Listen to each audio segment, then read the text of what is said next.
It started on a quiet Tuesday morning. Grandpa was sitting at the kitchen table, squinting at his blood pressure monitor. 180 again, he mumbled, his voice a mix of frustration and worry. I looked at the plate in front of him, fried eggs, white toast, and a generous sprinkle of salt. It hit me then, we were feeding him the very thing that was hurting him. That day, he looked up and said, "No more salt, no more sugar. But please don't make it taste like cardboard." It was a challenge, a plea, and a turning point for our whole family. I didn't know where to start, but I promised him. Let's make meals your heart will love and your taste buds won't hate. The first dish I tried was simple, soft, and full of natural flavor. Mashed sweet potato with a side of lightly steamed spinach. No salt, no butter. Just a splash of olive oil and a pinch of turmeric. Sweet potatoes are naturally sweet, no sugar needed, and packed with fiber and potassium. Spinach adds iron and folate, both essential for seniors. When I served it, Grandpa looked skeptical. "Where's the salt?" he asked. I smiled and said, "It's in the love, not the shaker." To my surprise, he ate it all, slowly, thoughtfully, and then nodded. Not bad at all. That was our first win, and I'll never forget it. Next up was a dish that surprised even me, grilled eggplant topped with fresh chopped tomatoes, drizzled with olive oil and a few sprigs of basil. No cheese, no salt, but the colors alone made Grandpa lean in with curiosity. Eggplant, when roasted right, becomes creamy and rich. It contains antioxidants that may help lower blood pressure. And tomatoes. They bring a bright acidity and a dose of lycopene, great for heart health. When I served it, Grandpa poked it with his fork, tasted, then looked up. "You sure you didn't order this from a fancy place?" I laughed. "Nope, just your granddaughter's new hobby." He smiled, then asked for seconds. This dish is proof that healthy doesn't have to mean boring.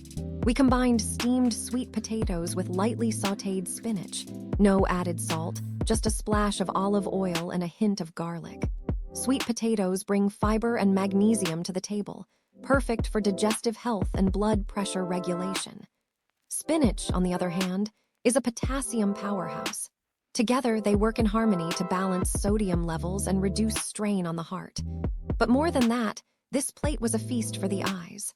Orange, green, and gold, it looked like a painting.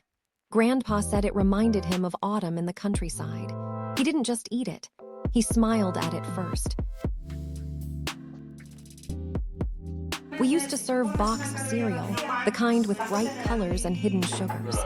But after a few weeks, Grandpa's energy would spike, then crash. He'd nap all morning. That's when we knew breakfast needed a change, so we introduced warm oatmeal. Nothing fancy, just whole oats boiled slowly with water. We topped it with a handful of blueberries and crushed walnuts. The berries brought antioxidants and natural sweetness. The walnuts delivered omega-3s for heart health. It wasn't just a dish, it became our routine. Mornings now started slower, more intentional.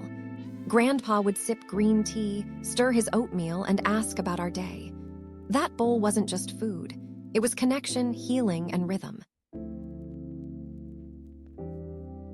Our final dish might be the most surprising one, cauliflower soup. No cream, no salt, just steamed cauliflower blended with unsalted vegetable broth, a bit of garlic, and a handful of cooked white beans for protein. At first, I was nervous. Would Grandpa reject something this plain?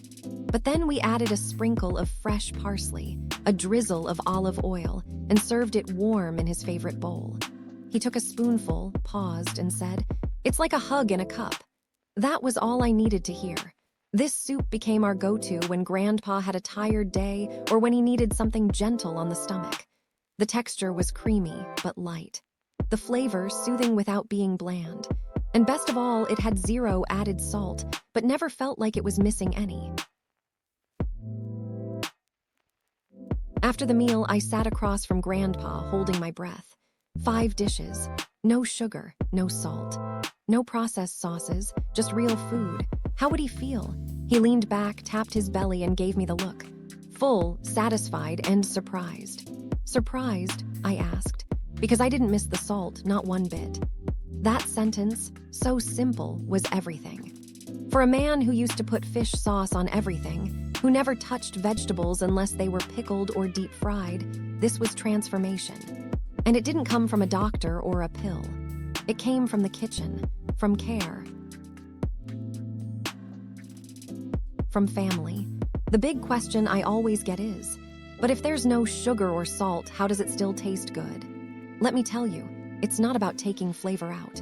It's about putting the right flavors in. We used herbs like rosemary and thyme, fresh garlic and ginger, a little lemon zest, and even cinnamon for warmth. We added natural sweetness from carrots and pumpkin. We focused on texture, crispy baked tofu, creamy mashed peas, soft roasted eggplant. It's not about punishment. It's not about bland food. It's about discovering how delicious real food can be when you stop numbing your taste buds with chemicals. As Grandpa's plate changed, something else changed too, our entire family.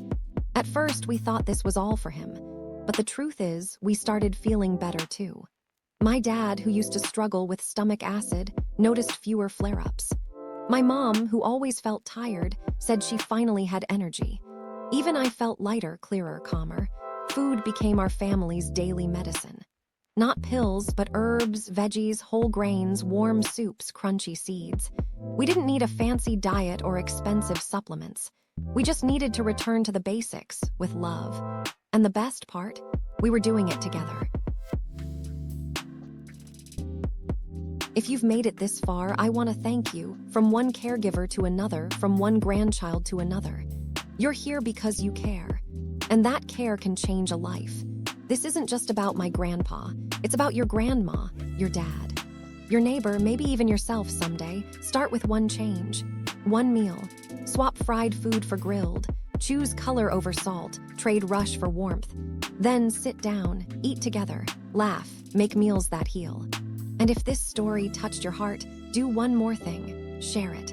Share it with someone who's caring for their loved one, with someone who feels alone in the kitchen, or someone who needs a reminder that love can look like a bowl of warm soup.